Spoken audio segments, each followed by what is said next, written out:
nous rejoindre sur Radio J comme tous les matins. Vous le savez, nous sommes ensemble jusqu'à 9h et nous sommes à présent en direct d'Israël avec Stéphane Juffa, directeur de la MENA, la Metula News Agency. Bonjour Stéphane. Bonjour Ilana, et je pense bonjour Eva. Tout à fait. Bonjour aux auditeurs. Eva est avec nous, toujours là. Nous sommes là. Merci beaucoup Stéphane d'avoir accepté notre invitation ce matin et de nous répondre effectivement sur ce qui se passe, la situation au nord d'Israël. Encore des tirs cette nuit et ce matin très tôt du Liban vers le territoire israélien, vers Haïfa et vers la Judée-Samarie. Quelles sont les dernières informations ? Dernières informations, pas de blessés, pratiquement pas de dommages. 5 roquettes sur Haïfa, Saint-Jean d'Acre. Celles qui n'ont pas été interceptées sont tombées selon le protocole du dôme de fer dans des régions désertiques et rien en Judée-Samarie, mais ça a commencé vers 5 heures du matin. Donc ça annonce une journée assez difficile.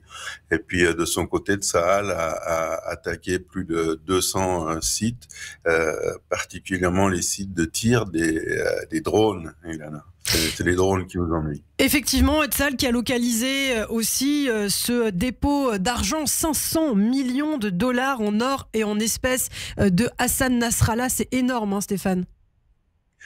C'est beaucoup, hein, mais ça coûte cher d'entretenir une milice. C'est dans la Daria. C'est sous un hôpital. Hein. Ça montre bien l'usage que le Hezbollah et l'Iran font des habitants de Beyrouth et des Libanais et des chiites. On est en plein quartier chiite. Ils ont construit un complexe qui part de 2 grands immeubles qui sont situés des 2 côtés de cet hôpital. Et sous cet hôpital, c'est une sorte d'hôtel souterrain protégé avec précisément un immense coffre-fort et comme vous l'avez dit, en demi-milliard de dollars. Et hier, le contre-amiral Daniel Hagari a invité les Libanais à se réapproprier leur argent, celui qui a été volé par le Hezbollah, mais dans le compte des Libanais, et de pas laisser le Hezbollah le dissiper en armes et en paiement de la solde de ses miliciens. Aujourd'hui, en tout cas, on voit qu'au Liban, la situation divise le gouvernement libanais, notamment qui ne mâche pas ses mots à l'égard du Hezbollah. Qu'en est-il exactement ? Est-ce qu'on a des échos de ce qui se passe sur la scène intérieure libanaise ? Bon, je répète. Je sais que vous aimez pas, mais on le dit jamais assez. Les attaques israéliennes sont ciblées. Chaque objectif est désigné. On sait ce qu'il y a dans l'objectif. On avise les gens des immeubles qui vont être attaqués. On leur laisse le temps d'évacuer ces immeubles.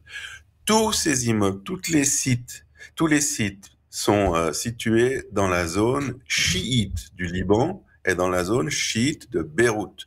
La Daria, c'est la zone chiite, c'est-à-dire, et je le répète, avec les téléspectateurs auditeurs, on pourrait tous prendre un bon petit café, un bon petit expresso au club sportif de Djounieh, par exemple, ou à Ashrafieh, et on entendrait des tirs, mais on ne serait soumis à aucun risque. Voilà la vraie situation. Il y a pas de génocide, il y a pas d'attaque aveugle. Tout ça, c'est de la propagande anti-israélienne.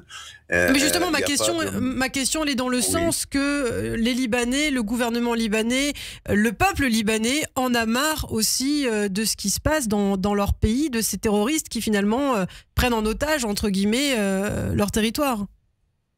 C'est tout à fait évident. Quand on pense, on a parlé des tirs sur Israël ce matin. Imaginez qu'il y a aucun de ces projectiles qui a atteint sa cible. Et contrairement aux tirs de Tsahal, où 95% des tirs atteignent leur objectif, et la puissance, la violence de ces tirs, de ces frappes, est de l'ordre de 30 fois celle des plus puissantes roquettes du Hezbollah. Ça nous donne une idée. Personne n'est capable de subir cela. C'est-à-dire que pour les auditeurs et spectateurs qui s'impatientent, dans une semaine, dans un mois, d'après nous plutôt dans 2 mois, eh bien, au maximum, le travail aura été fait. On a déjà réduit la capacité de nuisance du Hezbollah, Ilana, de 70%. C'est énorme. Et quand on aura atteint le 90%, on pourra considérer qu'il y aura plus de Hezbollah uniquement sous forme résiduelle. Effectivement, le Hezbollah s'était mis face à lui la plupart des Libanais parce que c'est déjà avant la guerre, c'est-à-dire que le Hezbollah d'une certaine manière ou même d'une manière certaine vend les intérêts du Liban à une puissance étrangère qui est la théocratie iranienne. Et ça plaît pas du tout ni à la majorité, à la communauté majoritaire du Liban, qui est la communauté sunnite, aux chrétiens qui sont à peu près 20%, aux druzes qui sont très importants au Liban, la communauté arménienne, etc. Et de plus en plus, il y a cette exigence de leur part et de leurs représentants au gouvernement qui ne veulent plus entendre, comme Israël, à l'instar d'Israël, du Hezbollah armé, du Hezbollah sur la frontière de sécurité. Orstein, le délégué, l'ambassadeur américain a répété ça au gouvernement libanais hier.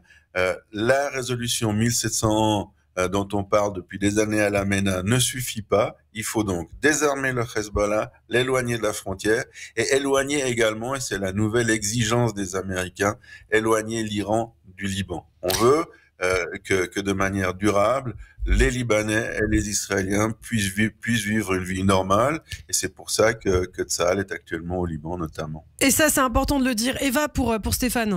Bonjour Stéphane. Bonjour Eva. Stéphane, vous-même vous habitez dans le nord, à côté de la frontière. Ça fait donc déjà énormément de temps que vous n'avez pas pu rentrer chez vous. Avec ces opérations, vous avez dit on a déjà éliminé 70% des cibles du Hezbollah. Vous pensez que ces opérations vont vous permettre de rentrer chez vous ? Oui, alors ce sont des opérations qui sont nécessaires mais pas suffisantes. C'est-à-dire que ce qu'on fait, c'est ce que Tsahal fait, c'est d'occuper tous les villages frontaliers et surtout les crêtes à partir desquels il tirait sur Metula, mon village, et sur 24 autres localités qui ressemblent à mon village. Ça, c'est pour empêcher ce qui a détruit ces localités, c'est-à-dire les tirs de missiles anti-chars. Par exemple, notre rédaction a été touchée par 2 de ces missiles qui sont très précis et qui sont tirés en ligne droite à partir de distances de l'ordre d'1 kilomètre. Dans notre cas, c'était 500 mètres parce qu'on est vraiment très près, mais 1 kilomètre, voire 2 kilomètres, après, c'est plus efficace. Alors ça, c'est totalement nécessaire. Il est nécessaire également de détruire les tunnels qui arrivaient sous le sol israélien ou à proximité du sol israélien, les entrepôts d'armes et de munitions qui sont énormes, qui sont vraiment, j'ai eu l'occasion de les voir. Parce que Tsahal explique qu'en réalité, tous les villages à la frontière où plus personne n'habite, finalement, tous ces villages servent juste à tirer sur Israël, etc. C'est-à-dire que tout ce qu'on parle de villages à la frontière, c'est des sites terroristes maintenant.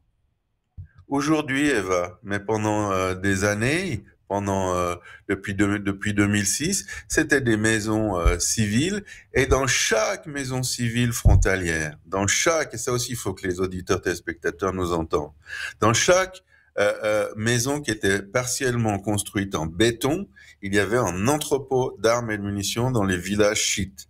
Alors ça, vous avez posé une question qui est aussi significative, donc à la frontière, mais ça ne remplacera pas en accord et des garanties internationales pour désarmer le Hezbollah. Merci beaucoup Stéphane Juffa, merci d'avoir été avec nous ce matin sur Radio J. Je vous dis à très bientôt. Une très belle journée à vous. Radio J. Vous écoutez Radio J à Paris